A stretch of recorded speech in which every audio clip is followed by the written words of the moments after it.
Hello, my name is Emily Weaver, and today I will be sharing about evaluating staff performance. So what is a performance evaluation? It occurs daily as a self-improvement tool, as well as annually for managers to check in with employees.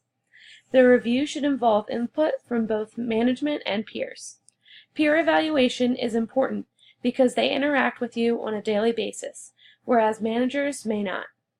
The most important component is that it provides a plan for improvement for the next year. We can all improve no matter what stage of our careers we are in. So why do we even need performance evaluations? According to Sullivan, it supports practical nursing development.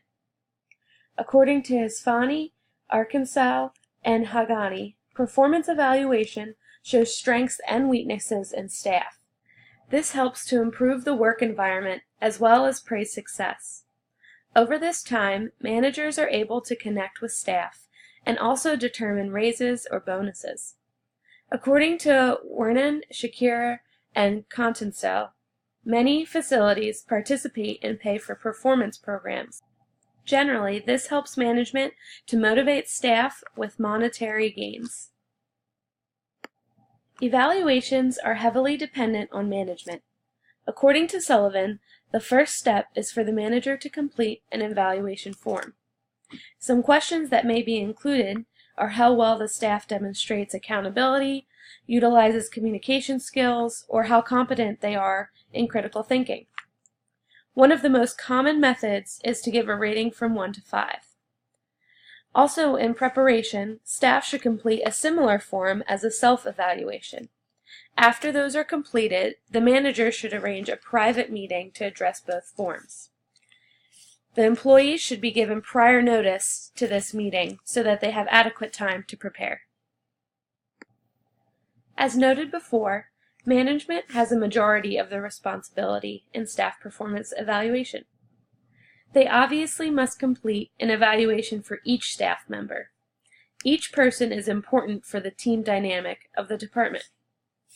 Another important thing is that managers must address problems as they arise rather than waiting for an annual review. If this is not done, it can cause much turmoil for both the employees and management and can spread throughout the department. During the review, they must be open and listen to the staff member. They should be aware of different suggestions and ideas from their employees.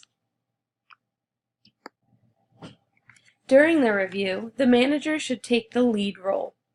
They should share their evaluation, including successes and concerns. At the end, they should also give suggestions or a plan for improvement. This is all suggested by Sullivan. They are also expected to be polite and respectful and keep an open environment during the review. This helps for all employees to be able to have the best possible experience during the review, whether it is good or bad. RNs have responsibilities as well in performance evaluation. They must remain competent in their nursing skills and should be able to prove it when asked. They should contribute to the department by bringing new ideas for improvement. They also have a role to complete the peer reviews. It would not be possible without each other. It is important to remember the RN portion of the reviews, as it is not just about management, but rather the evaluation of the performance of the RNs. During a review, RNs have the position of being led in the meeting. They should be attentive listeners and remember the different points made for questions or clarifications at a later point. Again, a big part of the RN job is to bring fresh ideas to the table. Another thing RNs do is to prove their work with specific examples. Do not sell yourself short. Many reviews are attached to raises or money rewards, according to Werner, Skierka, and Konecka. This means if you don't prove your worth, you may be missing out on funds that you deserve. As for the actual review itself, there are different ways evaluation of staff performance can be done. Paying for performance has been shown to improve performance and behavior in those falling below the desired level. As we have talked about earlier, peer reviews and self-evaluations bring a lot of helpful information. Skill competency is another helpful way to determine adequate performance in the workplace. The picture on the right is just an example of a form that may be used by managers or by employees for a self-evaluation. It gives information about job requirements and how well the employee is completing those things. Most of the time, people have a negative viewpoint of performance evaluations. For many, it is nerve-wracking and challenging to show how good or even bad an employee is in their position. Even though there is always room for improvement, it has a way of feeling like a personal attack. Another fear of some is that they have adequate skills, but management is unable to see it. Ultimately, the employee will get a bad review. This is a valid concern, as Isfani, Arkansas, and Hagani have shown, be another reason why staff should not be so scared to share the good things they have accomplished in their position. Although many evaluations are good and encouraging, sometimes a need for a negative evaluation will come. This can be caused by lack of communication or by poor work of the employee. This can be a tough time for managers as they need to give an honest review, but it still can give pause as they feel responsible for the outcome. This video clip shows an awkward review.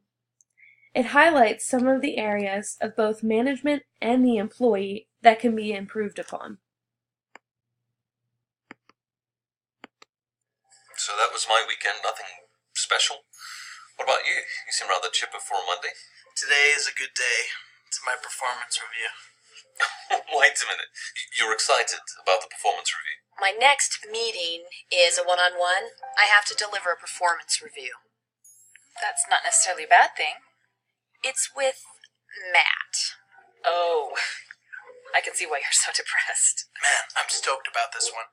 Because last time Melanie gave me kind of a bad review. Last time I gave him an extremely negative review. What exactly did she say? You know, mumbo-jumbo manager speak. I couldn't have been more clear. Like needing a little touch-up here and there. His appearance was sloppy, he was passive and unmotivated. Maybe learn some more stuff. And the quality of his work was completely substandard. And we talked about my future. I also said that I didn't see much of a future for him. Dude, you have to read between the lines, but she was majorly hinting that I could go places. I don't think he's going to make it to the end of the year anyway. With a little spit and polish? No big deal.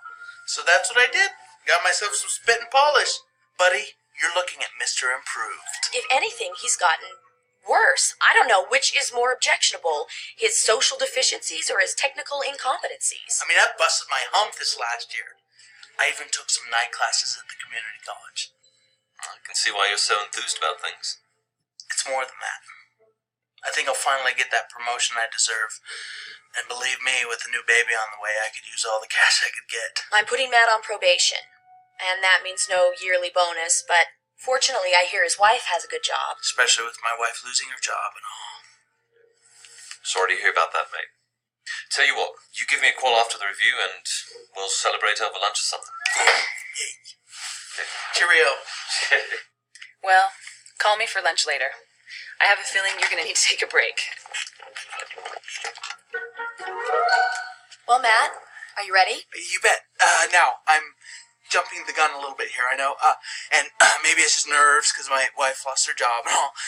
But you'll see I deserve that promotion. Promotion? Yes. And I have you to thank. You know that little pep talk last time? And with being a new daddy and all. Anyway, I'm just so excited to hear what you have to say.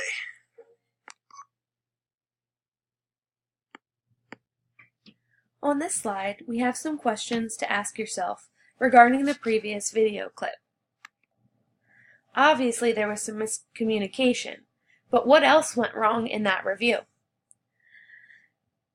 How could that situation have been avoided? Do you think it could have been avoided completely?